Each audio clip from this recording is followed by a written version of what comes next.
도대체 왜 선고기를 안 잡고 있는 걸까요? 이분과 함께 분석해 보도록 하겠습니다. 판사 출신으로 대검 감찰부장을 지냈던 한동수 변호사 모셨습니다. 어서 오세요. 네, 안녕하세요. 왜 늦어지고 있을까요? 네, 지금까지 헌법재판소를 존중해 왔는데 네. 이미 그 충분한 심리와 그 평이할 시간이 경과됐기 때문에 지금은 저 역시 분노의 감정으로 그렇게 헌법재판소를 바라보고 있습니다. 지금 부장님 같은 경우는 조한창 재판관에 좀 주목을 하셨더라고요. 네. 왜 그러셨던 제가 겁니까? 수요일 날 그 이재명 대표 재판 선고가 있는 날 아침에 문득 이런 생각이 저한테 스쳐가더라고요. 네. 왜 최상목은 그때 정계성과 조한창을 존칭은 생략하겠습니다. 네네네. 그 두 사람만을 임명하였을까라고 생각을 하였습니다. 그때 그 최상목은 그 직전에 한덕수 총리가 탄핵 소추돼서 그것을 염려하였을까? 근데 그것은 아닌 것 같고요. 네. 그리고 정계선이 필요하였을까? 그것도 아닌 것 같고 그러면 조한창이 필요했을 것이다라는 생각이 들었습니다. 어떤 점이세요? 왜냐하면 그 최상목은 한덕수와 달리 그 윤석열과 훨씬 더 밀접한 관계에 있습니다. 당시에 그 인수위에도 참여를 했고 그 다음에 대통령 비서실에서 윤석열과 상당히 밀접한 근거리에서 계속 일을 해왔고요. 경제수석이었으니까. 네네네네 그런 역할을 했고요. 예. 비서실에서 그리고 박근혜 정부 때 이렇게 역할을 맞아요. 했고 또 박근혜 그 국정 그 농단 사건에서 피의자 신분이기도 하였고 서울대 법대 출신이죠. 네네네네 그렇습니다. 그리고 뭐 행시 뭐 재경직을 봐서 이제 그 관료로서 계속 그 근무했던 사람인데 이런 입장으로 보면 훨씬 더 그 정치권과 더 밀접한 이런 그 요청에 응할 수 있겠다라는 생각이 들었고요. 아, 예. 그래서 그 조한창이 필요했다라는 생각이 이르렀습니다. 어떤 그 필요했다? 그러면 조한창 재판관의 역할을 어떻게 설정을 했다는 얘기일까요? 그 당시에는 그 기억나는 게 지금 이른바 쪽집게로 알려진 윤상현 위원 같은 경우에 예. 그 당시에 뭐 4월 11일 선고설도 하고 그 당시에 이제 결론은 이미 그 당시에는 모두 다 탄핵이 인용돼서 파면이 될 거라는 예. 전망들이 많았습니다. 예. 그래서 시간을 끄는 거, 시간을 지연시키는 거 그런 역할들 정도에서는 묵시적으로든 명시적으로든 그런 그 상통의 그런 시간들이 서로 통하는 시간 그런 것들이 있지 않았을까라는 그런 추측을 해봅니다. 시간 끌기. 네네. 지연시키는. 네. 그 부장님이 그래서 그 조한창 후보자 인사청문회도 다시 보셨다면서요? 뭐 눈에 띄는 게 있었던 겁니까? 뭐 제가 무슨 뭐 국정원의 무슨 뭐 비언어적 태도라든가 표정들을 뭐 분석할 수 있는 뭐 심리 전문가는 아니지만 그 재판 경험에 비추어서 그 보면 뭐 이런 대목들은 눈에 보이더라고요. 그 각 그 질문하는 청문회에서 질문한 국회의원들의 에 따라서 답변의 태도가 좀 달라져요. 아, 그래요? 네. 이제 답변은 되게 짧게 하는데 뭐 박지원 고가 물어볼 때는 그냥 유념하겠습니다. 내지는 그 전시사변 그 비상계엄의 요건 중에서 전시사변 기타 이에 준하는 비상 상태에서는 즉답을 안 하더라고요. 비상 상태에 대해서 그거는 뭐 사실관계를 확인해야 된다. 자기 즉답을 안 하는 태도라든가 무슨 윤의 대리인인 석 변호사 얘기가 나오니까 눈을 좀 크게 띄우고 석동현 변호사. 네, 예. 그래서 그때는 이제 무슨 변호사 신분이었으니 상태에서 지명된 거니까요. 예.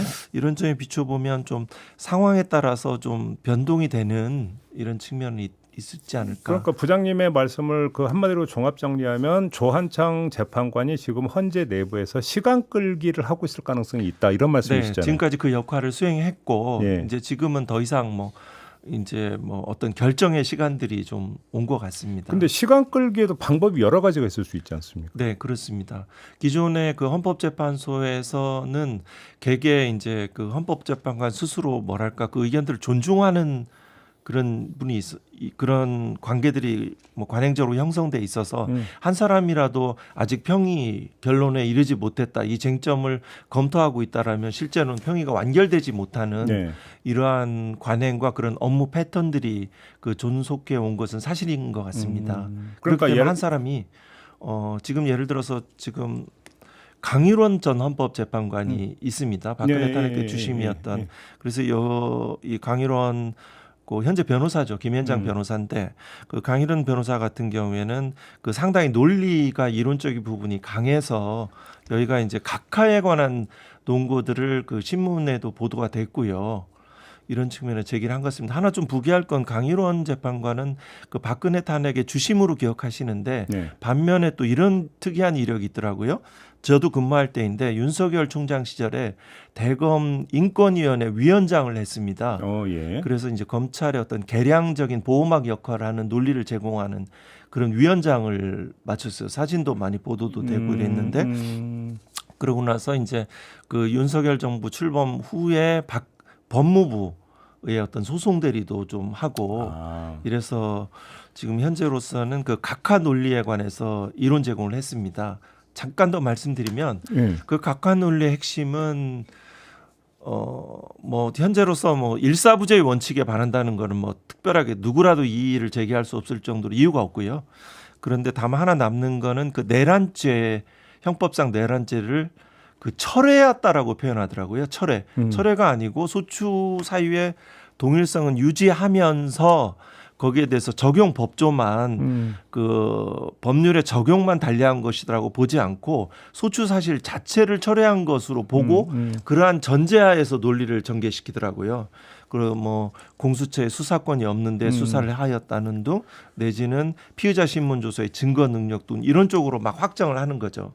그런 쪽에 논리 제공을 하고 있고 이런 부분의 상당 부분 조한창, 정영식 등이 그 보수적인 헌법재판관으로 분류되는 그 재판관의 논리를 보강하는 역할을 실질적으로 하고 있지 않을까 이런 생각을 해봅니다. 지금 그 말씀은 강일원 전 헌법재판관이 각하 논리를 지금 제공을 하고 있고 그래서 지금 이미 제공되었지요. 제공되었다.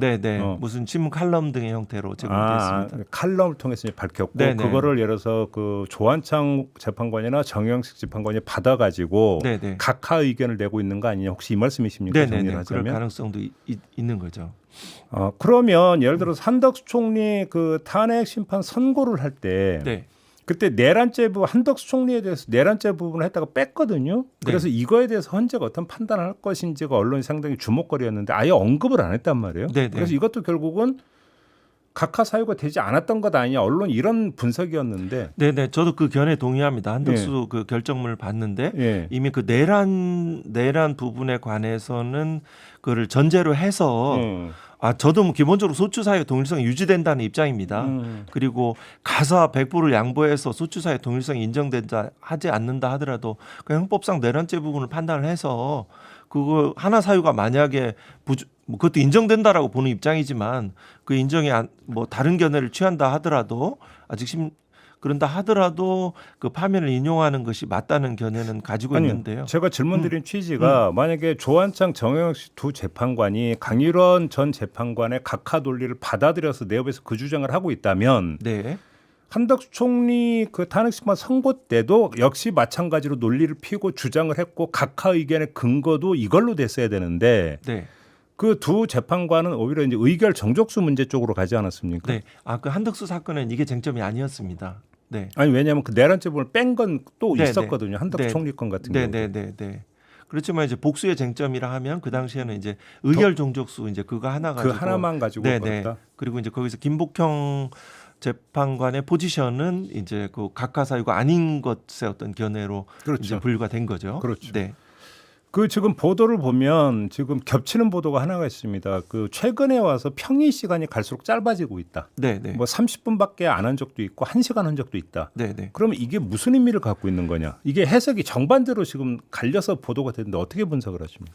저는 이미 그 결정문은 이제 기각 결정문은 도저히 뭐 제가 두루 이제 법조인의 견해들을 들어봐도 네. 기각 결정문 도저히 불가능하다. 결국 가능한 건 인용과 각각 두 가지 선택지밖에 없는데 그럼 각각의 결정문은 완성돼 있다. 이미 어느 하나만을 선택해야 될 시점이기 때문에 네. 사실상 그 30분 아주 짧은 단시간 내로 평의가 종결된다는 것은 그 중에 그 일부 재판관이 예. 그 의사를 확인하는 거 준비됐느냐 안 됐느냐 요 정도의 단계로 이렇게 추론이 됩니다. 무슨 준비요? 그러니까 지금 결론을 냈느냐 어느 쟁점에 대해서 최종 결론을 냈느냐? 네. 그러면 안 냈습니다. 예. 하고 간단하게 그러냐 그러면 다음 평일을 잡자. 이렇게 그게 지금 시간 끌기 현상일 수 있다. 이렇게 네, 보시는 시간 겁니까? 끌기로 그간에 이제 진행돼 온 형태로 보입니다. 그래요. 근데 만약에 지금 그 부장님의 그 분석대로 조한창, 정영식 두 재판관이 각하 논리를 펴고 있다고 하더라도 네, 6대 2잖아요, 그래도. 네, 네. 그럼 그 6대 1을 결정내리면 되는 거 아닙니까? 네, 그렇습니다. 그래서 저는 그 이번 주에 선고가 한다면은 네. 그 8대 0으로 인용될 가능성이 가장 높다라고 생각을 합니다. 요번 주에 나온다면. 근데 만약 요번 주가 넘어간다면 네. 그 아까 그 두 사람의 그런 견해들이 각하 쪽으로 가고 또 한 사람이 다시 각하 쪽으로 가서 5대 3 쪽으로 이렇게 돼서 그럴 가능성이 현실적으로 꽤 높다라고 그러면 생각합니다. 2명이 아니라 3명일 가능성이 있다. 네, 네, 네. 그래서 요번 주까지가 선고가 되면 예. 그냥 8대 0으로 그 파면이 선고가 파면 결정이 선고될 가능성이 아주 높고 예. 그렇지 않다면은 5대 3까지의 가능성도 꽤 있다 이렇게 생각을 합니다. 그래요. 네, 상당히 그 나라의 미래를 생각하면 위험하고 정말 분노하는 지점입니다. 정리를 하면 요번 주 안에 선고일이 잡힌다면 8대 0으로 인용 가능성이 높고 네, 만약 요번 주를 넘긴다면 5대 3으로 네, 결론 지어질 가능성이 높다. 네, 그럴 가능성이 꽤 있다. 그리고 만약에 그렇다면 각하의 논리라고 하는 게 결국은 내란죄를 뺐던 부분들. 네, 근데 박근혜 대통령 탄핵 때도 네, 네. 뺐던 전례가 있지 않습니까? 일단은 그 논리의 문제가 아니고 입장의 문제이고 정치의 영역인 것 정치의 같습니다. 참 이렇게 영역이다? 법조인을 부끄러운 말씀인데 정치의 영역이다. 네, 되도록이면 되게 재판관의 성형이라든가 과거에 뭐 판결들 이런 형태를 안 하려고 그런 말씀드리지 않으려고 드리지 않으려고 했는데요. 부득이 뭐 조한창 재판관에 대해서 뭐 이 가족관계 장인이 뭐 12.12 쿠데타 전두환 하나의 소속의 장군이었다, 준장이었다라는 말이라든가 광우병 사태 때 그 야간 5개 집회 위헌 결정을 기다리지 않고 사건을 집중 배당 받아서 유죄 판결을 하였던 사람이다 등의 이런 언급을 안 하려고 했는데 지금 우리 그 말씀하시듯이 사실과 법리에 들어가면 이거는 소추 사유가 동일성을 유지한 것이기 때문에 철회해서 각하를 갈 수가 없는데도 하나의 법 형식주의, 법률 실증주의에 들어가서 정치적 입장을 표현해서 네. 각하로 갈 것들을 염려해야 되는 이런 부끄러운 상황입니다.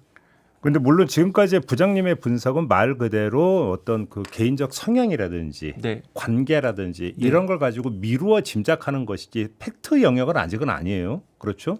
네, 저도 뭐 여러 가지 그 가능성 중에 하나입니다. 예를 들어서 뭐 정영식, 조한창 재판관이 현재 대해서 각하 의견을 계속 개진하고 있는지 아닌지를 확인이 되는 부분은 아닙니다. 아닙니다. 그렇죠? 네, 아닙니다. 다만 그 한 사람이라도 그 평의에 동의하지 않으면 네.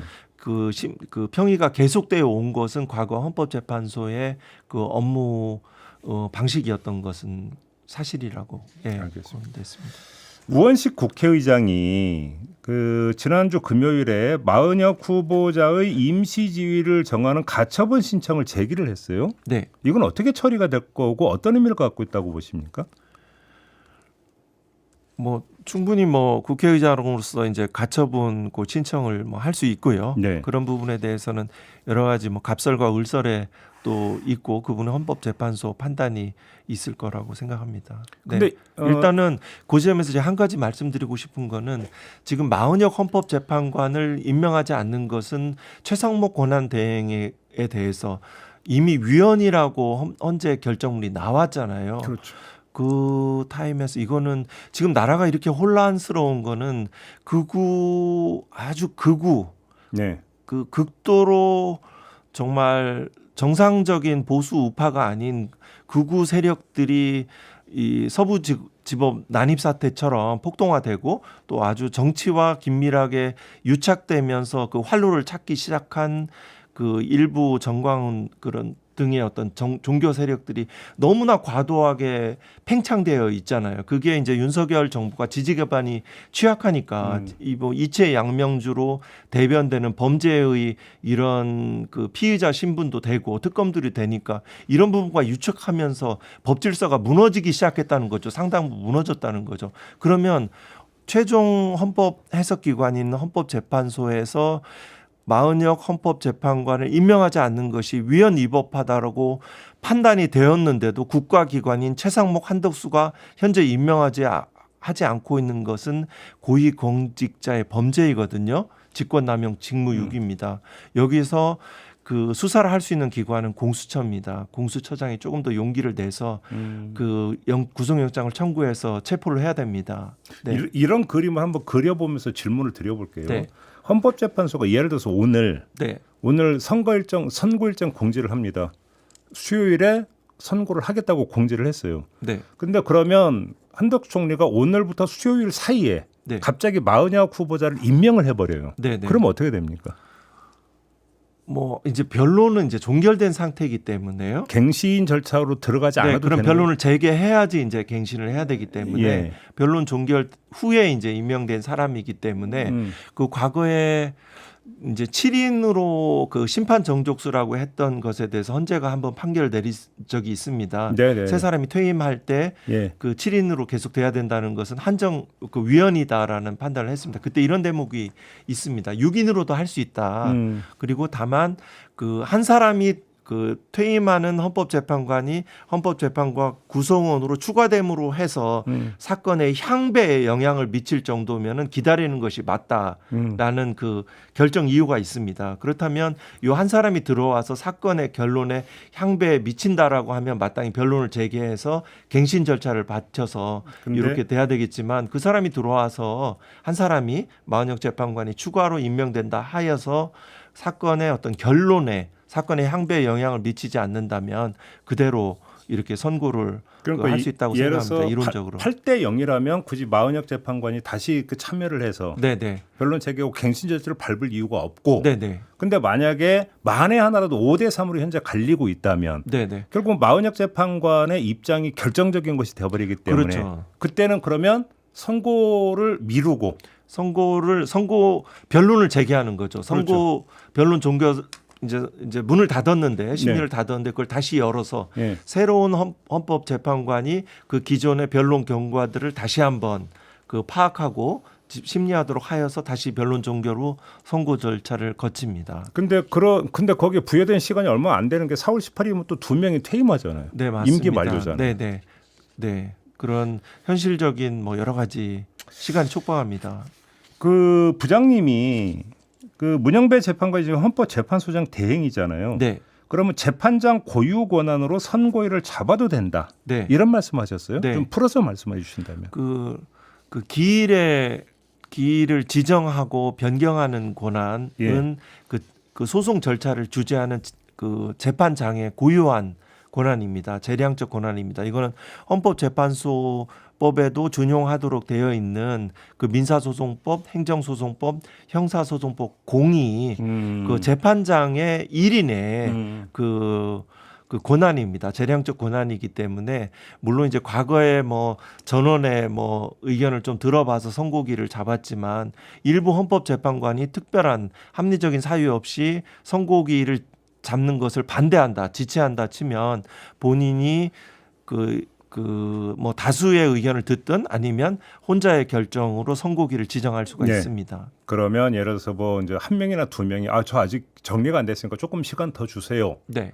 계속 그렇게 늘어질 수는 충분히 없으니까 시간을 주었다면 충분히 시간을 줬고 이제는 더 이상 안 됩니다. 네. 며칠날 선고를 할 테니까 그 직전에 판결합시다. 네. 이렇게 이제 재판소장 대행이 결정해 버릴 수 있다 이 말씀이신 거죠? 선고기를 지정하고 공지할 수도 있습니다. 각 통지하고. 그래요. 네.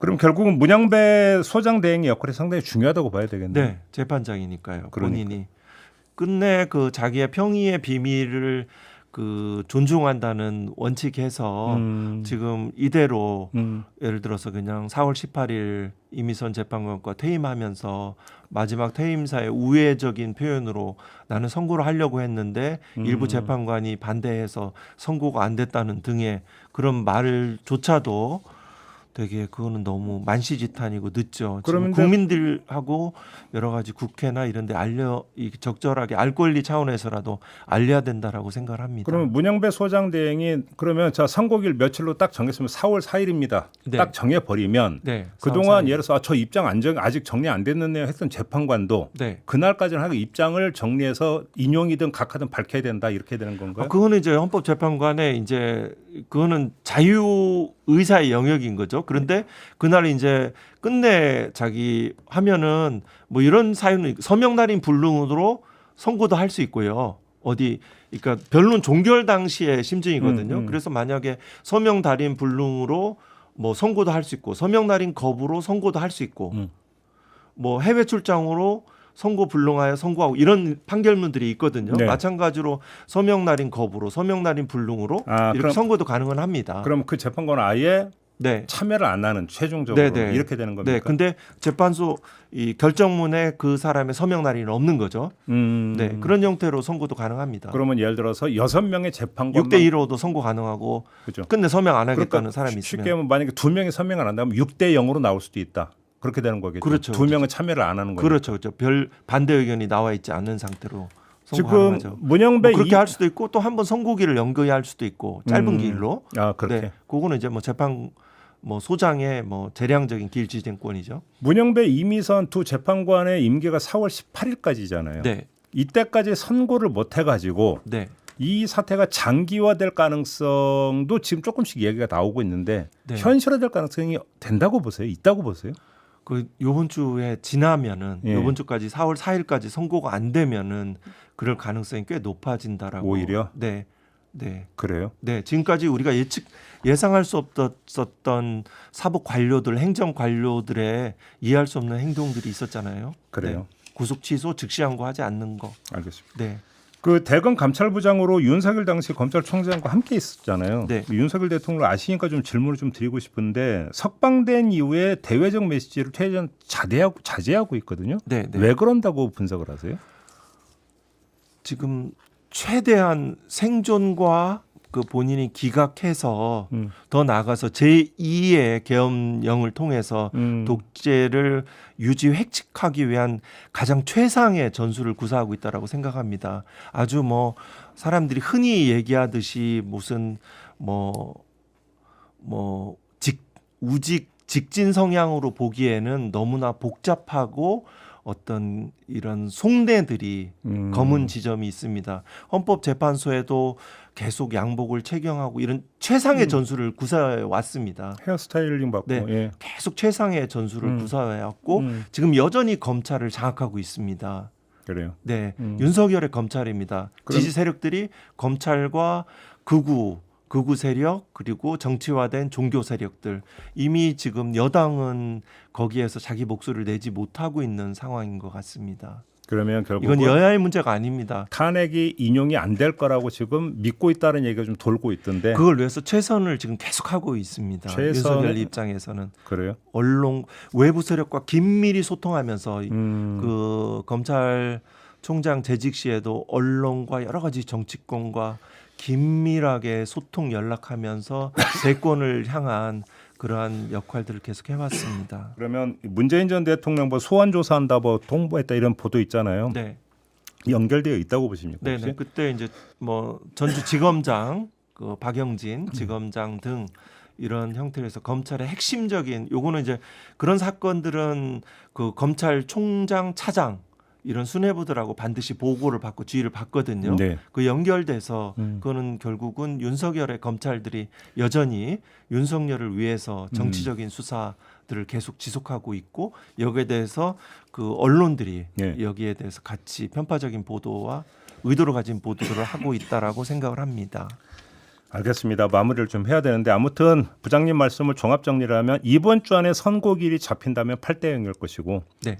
이번 주를 넘긴다면 5대 3설이 맞을 가능성이 높다 이런 말씀이시네요. 네. 꽤 높다. 알겠습니다. 오늘 인터뷰 좀 이렇게 마무리하죠. 고맙습니다.